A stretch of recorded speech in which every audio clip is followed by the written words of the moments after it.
secrets and the price of immortality. Long, long, long ago, in a land cradled between the hills and rivers of what is now northern Ghana, there was a village named Sumpa. Sumpa was known far and wide for its fertile soil, tall baobab trees, and women who sang into the rain.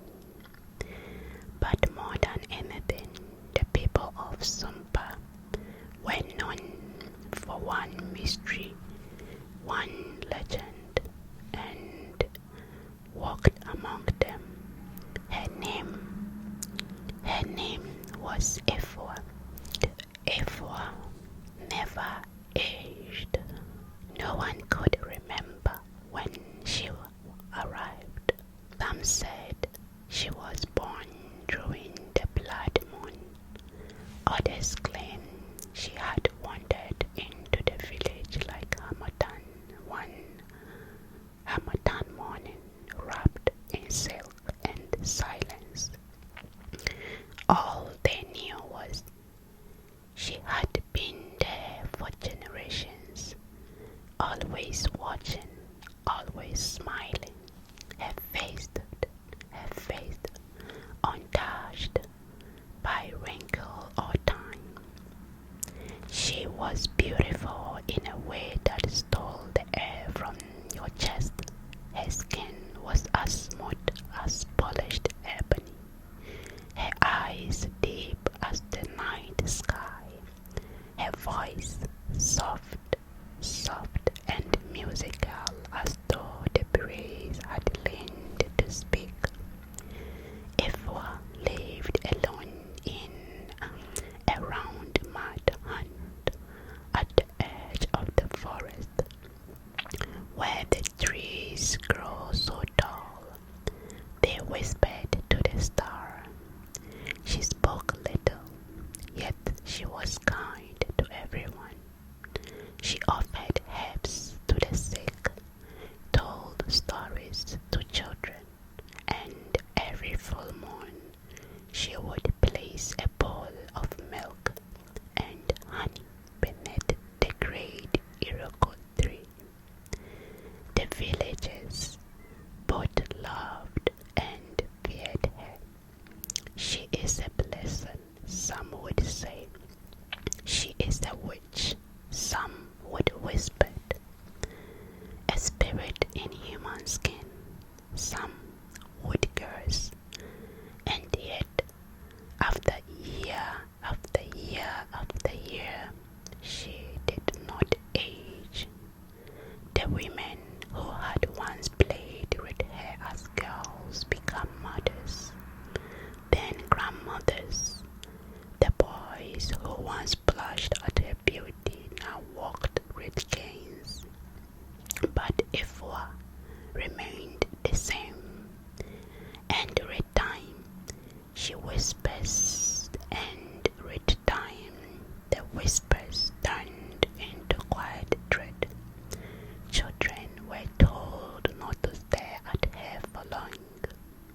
The chief's wives avoided her gaze, and yet Epha walked among them, gentle, smiling, alone. It wasn't until a traveler came that the truth began to unfold. His name was Kobena, a young herbalist from the east who came to trade spices and roots. He heard of the woman who never aged, and curious beyond caution, sought her out. He knocked on her door with a brave heart and a curious mind. Epha answered with the same soft smile. "Come in, child," she said. Inside, her heart was filled with dried herbs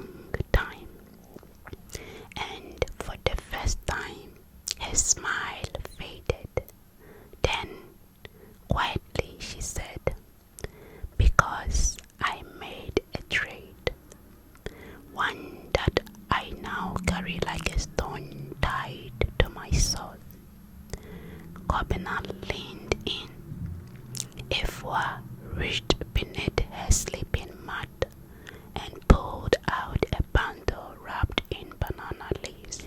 She unfolded it slowly, revealing an old, worn calabash carved with strange markings and sealed with black wax. "This," she said, "this is my secret."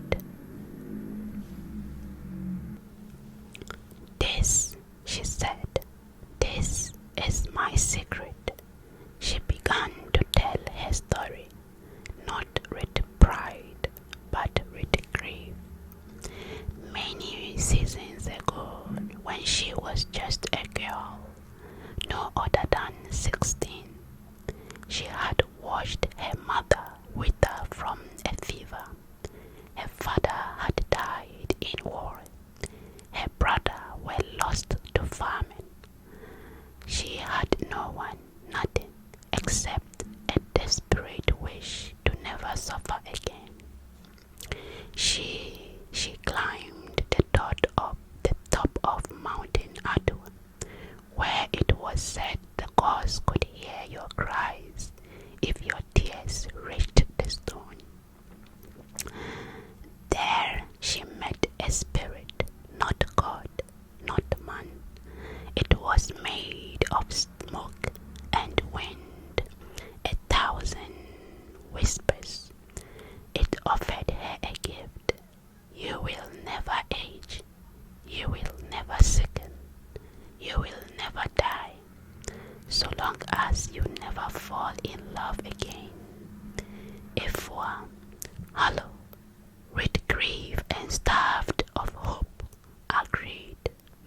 The spirit vanished into the wind, and when she returned to the village, the years stopped touching her. Her skin stayed smooth, her eyes cleared, her body untouched by time. But the price, oh, the price! Every man who has ever loved her fell ill with longing and lost his mind. She could never feel warmth, not from another touch, not from a fire. She could no longer taste sweetness, could no longer dream. To the world, "I am beauty," she whispered, "but inside I am stone." Kobina, moved by sorrow, reached to the hand, but when his fingers brushed her skin, she recoiled. It was ice cold. Epha, there must be a way to undo it. She looked at him, and in her eyes, for the first time in decades, a tear formed. "There is, but I must choose."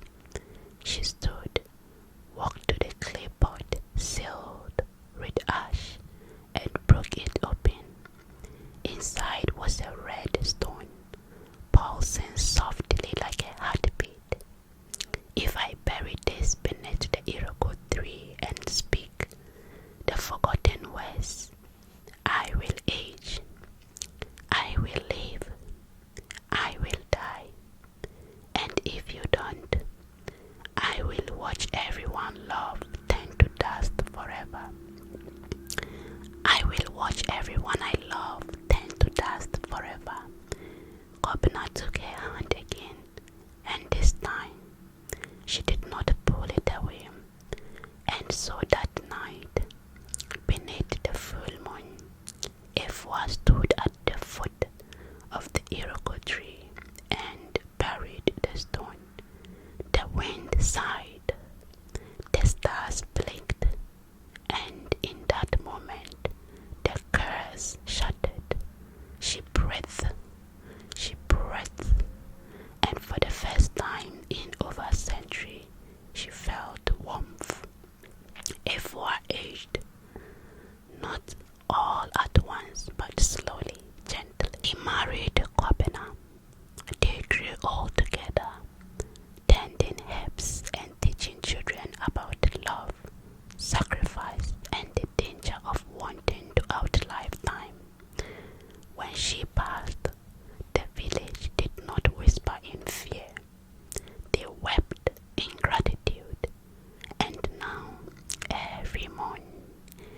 women of Sumpa leave a bowl of milk and honey beneath the Iroko tree, not out of fear, but in honor of the woman who once never aged.